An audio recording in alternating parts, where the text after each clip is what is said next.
Okay, class. Good morning. Morning, sir. Ito na yung result ng exams ninyo. Okay, Yes, po. kitang-kita naman dito sa records natin. Okay, Mr. Ijo. Yes, sir. Very good, 95.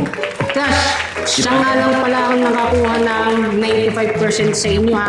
5 lang ang yun. mistake niya. Yes, kita niyo yun? Kasi deserve na deserve ko to, mga brad. Paano kasi napakatalino ko? Oo. Di tulad ng mga classmate ko. Ako, hihina. Alam niyo ba, pwede na kayo umalis ngayon. Sinasayang yung tuition ng magulang niyo. Kung ako yan, nahihiya ako. Okay, Mr. Ijo, are you done? Sir, pinagsasabihan ko lang naman kasi sila kasi naawa ako sa mga magulang mga tuition sayang. Okay, Mr. Ijo with that 95%. Yes, sir. Other class, mas very good kayo. 100% perfect score.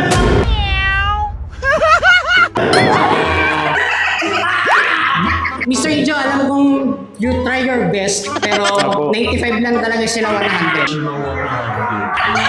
Sir. Thank you. Kita-kita ulit tayo bukas. May ka na, boy. Boy, hina mo pala eh. May ka na yung Paano nangyari yun? Alam ko nang sila sa akin.